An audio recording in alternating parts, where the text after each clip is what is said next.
నమస్తే. Welcome to our channel. నేను సిరి. ఈ రోజు మనతో పాటు ఉన్నారు ప్రముఖ రాజకీయ, సినీ విశ్లేషకులు శ్రవణ్ గారు. నమస్కారం సార్. నమస్కారం అండి. సార్ ఇప్పుడు చూస్తున్నట్టయితే ఇప్పటివరకి మనకు జగన్‌కి అనుకూలంగా సినిమాలొచ్చాయి. 'వ్యూహం' అని అండ్ 'యాత్ర 2' కూడా వస్తుంది ఇప్పుడు. సో, ఈ అవును. ఈ సందర్భంలో ఇంకోటేంటంటే మనకిప్పుడు 'రాజధాని ఫైల్స్' అని ఒక సినిమా వస్తుంది. దానికి దర్శకుడు 'భాను'. అయితే ఈ సినిమా హ్మ్. వచ్చిన తర్వాత అజ్ఞాతంలోకి వెళ్ళిపోయారు భాను గారు. అంటే దర్శకుడు అజ్ఞాతంలోకి వెళ్ళిపోయారు. ఎందుకు అంటే వైసీపీ నేతల వల్లే బెదిరింపులు కాల్స్ అంటే బెదిరింపులు చర్యలకు పాల్పడడం వల్ల తను అజ్ఞాతంలోకి వెళ్ళిపోయారని చెప్పేసి ఒక వార్త అయితే వస్తుంది. తను ఎక్కడ కూడా కనిపించట్లేదనే వార్త అయితే వస్తుంది. సో దీన్ని ఎట్లా చూడాలి సార్ మనం? దురదృష్టవశాత్తు ఏంటంటే రాజకీయాలను, సినిమా ఇండస్ట్రీని దూరంగా చూడలేని పరిస్థితులొచ్చాయి. హ్మ్. ముఖ్యంగా గతంలో సినిమా ఇండస్ట్రీకి కేవలం రియల్ ఎస్టేట్ వ్యాపారంతో సంబంధాలున్నాయని అనిపించేది. ఎందుకంటే అవును సార్. రియల్ ఎస్టేట్ డబ్బులు సంపాదించిన వాళ్ళు సినిమాలు చేసేవాళ్ళు. సినిమాలలో డబ్బులు సంపాదించిన హీరోలు రియల్ ఎస్టేట్‌లో పెట్టుబడులు పెట్టేవాళ్ళు. హ్మ్. ఇంతవరకు బాగానే ఉంది చాలా వరకు. కానీ ఇక రాజకీయ నాయకులు సినిమాల్లో పెట్టుబడిగా పెట్టడం కానీ, సినిమాలకు బినామీలను ప్రొడ్యూసర్‌గా చేసుకోవడం కానీ, అదొక ఎత్తైతే ఇప్పుడు ఆ స్టేజ్ దాటిపోయి సినిమాలనే మాధ్యమంగా వాడుతూ వాళ్ళ రాజకీయాలను చొప్పించుకుంటూ దాని తరహా అయినటువంటి సినిమా కథాంశాలుగా సినిమాలు రూపొందిస్తూ వాళ్ళని హీరోగా, ఇతరులను విలన్‌గా చేసే ప్రయత్నాలు. ఒక కోణంలో మాత్రమే వాస్తవ చరిత్రలో జరిగిన సంఘటన ఒక కోణంలో మాత్రమే చూపించే ప్రయత్నాలు చేయడం. ఇది హ్మ్. చాలా దురదృష్టకరం.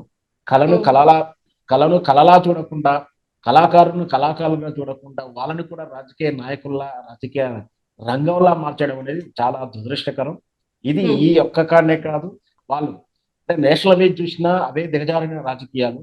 ప్రాంతీయ భాషా తత్వంలో చూసినా కూడా ఇక్కడ కూడా అదే రకమైనటువంటి తీరు కొనసాగుతుంది. ఇది మంచి పరిణామం కాదు.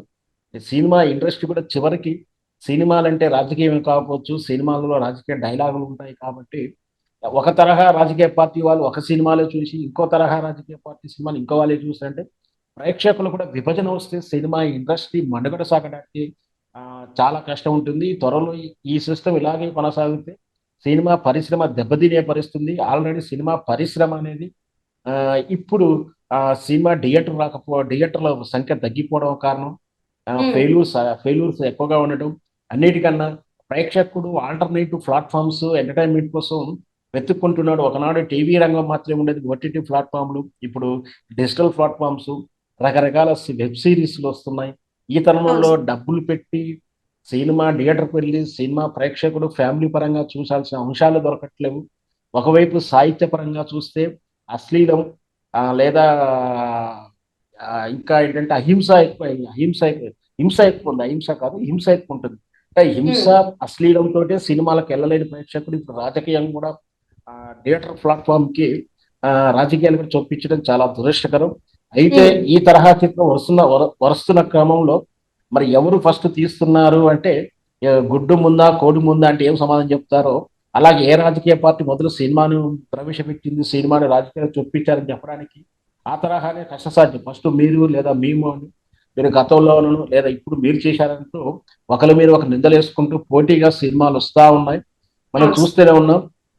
సహజంగా చిన్నపాటి భావ వ్యక్తీకరణలో అపార్థం ఉన్నా, ఒకరిని కించపరిచే విధానం ఉన్నా, ఒకరి మనోభావాలు దెబ్బతిన్నప్పుడు సెన్సార్ బోర్డ్ అనే ఆ చిత్రానికి అభ్యంతరాలు చెప్పాల్సి ఉంటుంది. కానీ హ్మ్. ఎందువలన మరి సెన్సార్ బోర్డ్‌లో వాళ్ళు ఉన్నటువంటి అంకిత భావం లేకపోవడం, పైగా ఆ censor board screening committee cinema watch చేసి రిపోర్ట్ ఇచ్చే కమిటీకి కూడా రాజకీయ వేదికలు అవ్వడం, హ్మ్. రాజకీయ అదొక రాజకీయ నిరుద్యోగులకు ఆశ్రమ ఆశ్రయించడానికి ఒక వేదికగా తయారు కావడం, అక్కడ రాజకీయాలు జరగడం, మొత్తం వెరసి ఇట్లాంటి దరిద్రాన్నంతా కూడా సినిమా ఇండస్ట్రీ తీసుకొచ్చారు. అందువల్లనే ఇప్పుడు సినిమాల మీద వెగటు ఏర్పడుతుంది. దాంతో పాటు సినిమాల మీద కేసులవ్వడం, ఆ సినిమా కళాకారులను కూడా ఇంకా దురదృష్టకర సంఘటన ఏంటంటే సినిమా కళాకారులను కూడా పార్టీ బేస్‌గా చూడాల్సిన దరిద్రమైనటువంటి పరిస్థితుల్లో ఉన్నాం.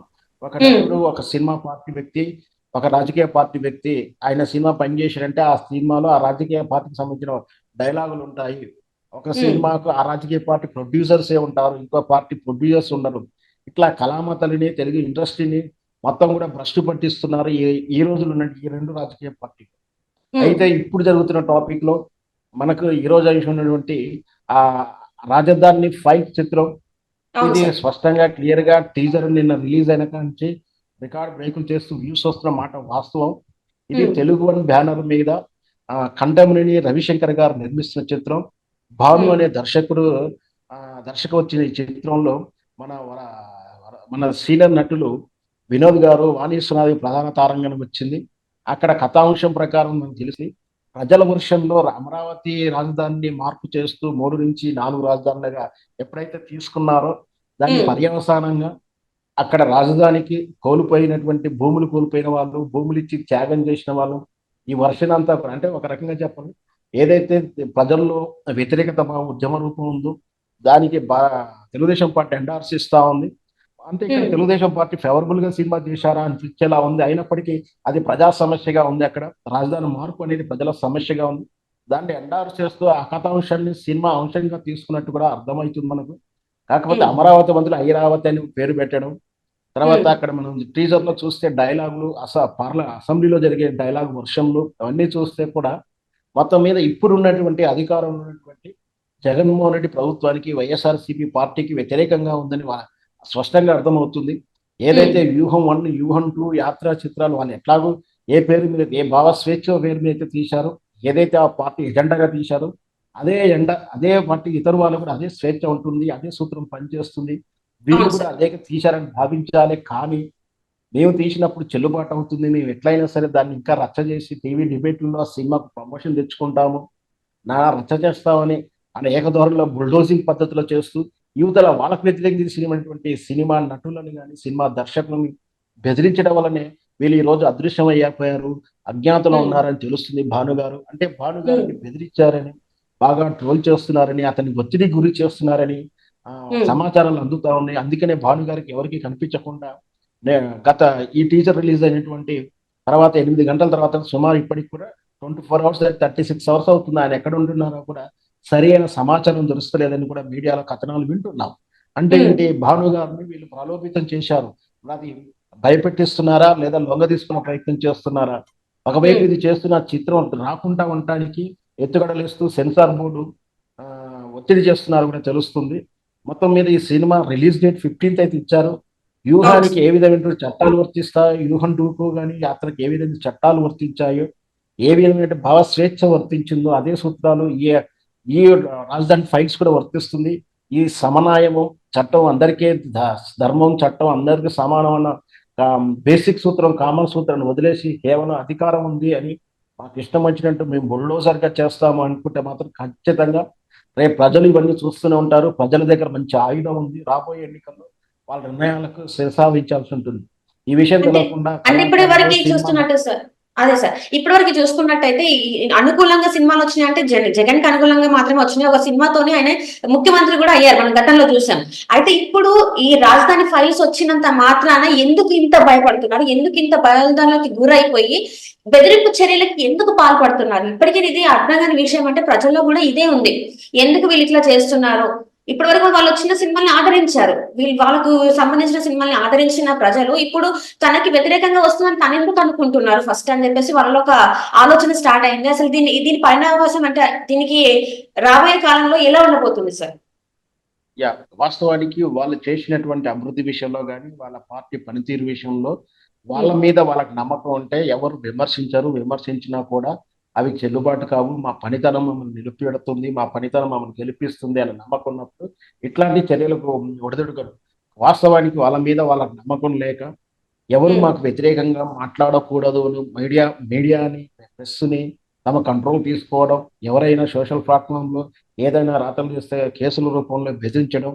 ఆ తర్వాత నిన్న చూసాం ఒక సినిమా నటుడు పాప మన మౌలి అని చెప్పేటటువంటి ఆర్టిస్ట్ 90s లో కుర్రాడు, జస్ట్ 15 బిలో కుర్రాడిని కూడా ఏ విధంగా బాగా ట్రోల్ చేశారో, రాజధాని మాయం అని చెప్పేసి ఆయన ఏదో సెటైరిక్ గా చెప్పిన మాటని ఆ కుర్రవాడిని కూడా వదలకుండా చేశారంటే వాళ్ళ పనితీరు మీద వాళ్ళకి నమ్మకం లేకపోవడాన్ని మనం ఉదాహరణ చూడాలి. అయినా సరే ప్రజల చేతిలో ఆయుధం ఉంటుంది, ఇవన్నీ కూడా ప్రజలు చూస్తుంటారు. తాత్కాలికంగా ఒత్తిడి గురి చేయగలుగుతారు, కొందరిని బెదిరించగలుగుతారు, కానీ శాశ్వతంగా మాత్రం ప్రజాకోర్టులో సరైన తీర్పు వస్తుంది. అప్పుడు మాత్రం ఎవరిని ఇన్ఫ్లుయెన్స్ చేయలేరు. ఇప్పుడు గతంలో అయితే rigging system vote ballot system ఉండేది. అప్పుడు వీళ్ళ బలవంతుందే రాజ్యం అయ్యేది. కానీ ఈ ఎలక్ట్రానిక్ సిస్టమ్ వచ్చిన తర్వాత అలాంటివి ఏమి కూడా చెల్లుబాటు కావట్లేదు కాబట్టి సరియైన ఉమ్. తీర్పు ప్రజలు ఇవ్వబోతుంటారు. దానికి అనుగుణంగా వాళ్ళ నిర్ణయాలు ఉంటుంటే బాగుండే, కానీ చివరికి కళారంగాన్ని కూడా ఇలా కలుషితం చేయడం అనేది నిజంగా దిగజారిన రాజకీయాలకు నిదర్శనం. Right sir. Thank you so much sir. మీరు మాతో పాటు జూమ్ కాల్ వచ్చిన ధన్యవాదాలు.